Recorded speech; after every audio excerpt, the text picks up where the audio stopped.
शहरामध्ये आज त्यांची तब्येत खाली चालली आणि आपल्यासोबत पाहू शकता की बालाजी थडगे पाटील काय सांगाल की मनोज जरंगे पाटील तब्येत खालावली आहे आणि तुम्ही आज त्याच्या पाठिंबा देत आहोत। आज महाराष्ट्र बंदची हाक दिलेली आहे। जे जरंगे पाटील उपोषण करता हे 6वा उपोषण आहे।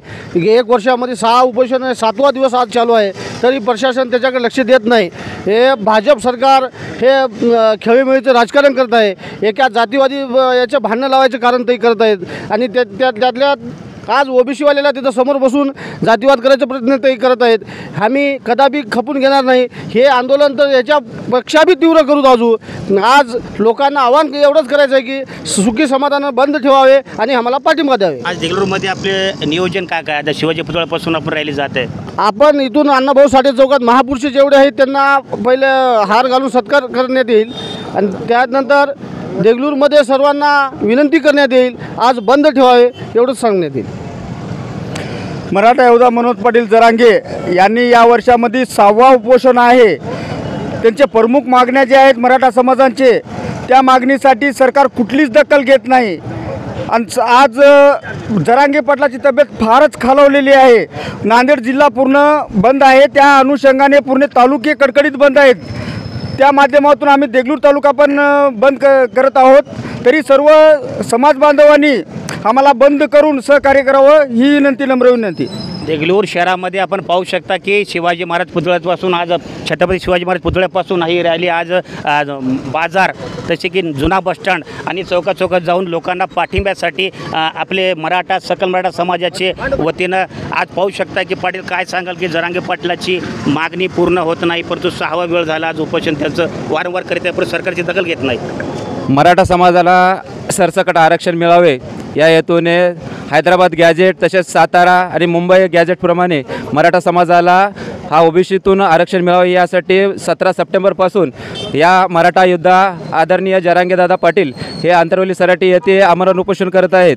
गेल्या 17 तारखेपासून त्यांचं उपोषण चालू आहे, पण हा गेंड्याची कातडी धारण केलेल्या महायुतीचं सरकार हे मराठा समाजाला आरक्षण देण्यास कटिबद्ध नाही। एकीकडे मुंबई येथे झालेल्या महारॅलीमध्ये या महाराष्ट्राचे मुख्यमंत्री आदरणीय एकनाथरावजी शिंदे साहेबांनी शब्द दिला होता की मराठा समाजाला सरसकट आरक्षण देऊ, पण तो शब्द फिरवण्यामध्ये माहीर आहेत। मराठा समाजाला आजतागायत कोणत्याही प्रकारचं या ठिकाणी आरक्षण मिळालं नाही। 10% आरक्षण देऊन तुटपुंजी मराठा समाजाच्या तोंडचं पाणी पळवण्याचं काम या सरकारनं केलेले आहे। सर्वांनी या ठिकाणी या आंदोलनाला पाठिंबा द्यावा आणि आपल्या पद्धतीनं शांततेच्या मार्गाने आपापली आस्थापना या ठिकाणी बंद ठेवावीत।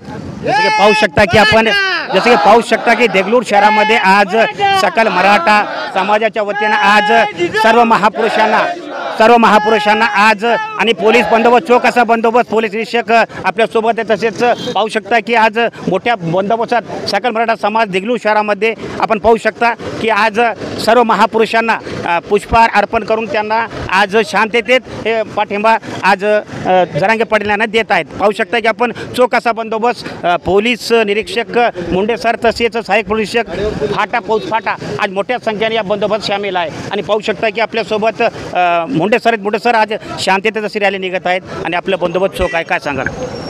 मराठा योद्धा जरांगे पाटील हे उपोषणाला बसलेले आहेत। त्यांच्या समर्थनात देगलूर तालुक्यातील मराठा बांधव हे मोठ्या प्रमाणामध्ये आज रोजी म्हणजे देगलूर बंद करणार आहे त्यांच्या हाकेनुसार करत आहेत। त्यांना आम्ही काल रोजी पोलीस स्टेशनला बोलावून शांततेची मीटिंग घेतलेली आहे आणि आंदोलनकर्ते यांना 168 BNSS प्रमाणे नोटीस पण देण्यात आलेली आहे आणि आम्ही त्यांना आव्हान केलेलं आहे कोणालाही जोर जबरदस्ती करायचं नाही आहे आणि शांततेच्या मार्गानं जे लोक स्वइच्छुक आहेत त्यांनी ते बंद केलं तर काही हरकत नाही, अशा पद्धतीने आम्ही त्यांना म्हणजे परमिशन दिलेली आहे। आणि ह्या आंदोलनाच्या अनुषंगानं आमचा फौजफाटा पूर्ण तयारीचा आहे। एक BCR व्हॅन तसेच स्ट्रायकिंग फोर्स आणि आमच्या पोलीस स्टेशनचा संपूर्ण ताफा हा सज्ज आहे। एसटी सेवा सुरू आहे का आजच्या दिवशी? आज रोजी आम्ही ST महामंडळाचे आगार प्रमुख आहेत, त्यांना तोंडी कल्पना वगैरे दिलेली आहे। काही वेळासाठी बसेस वगैरे परिस्थिती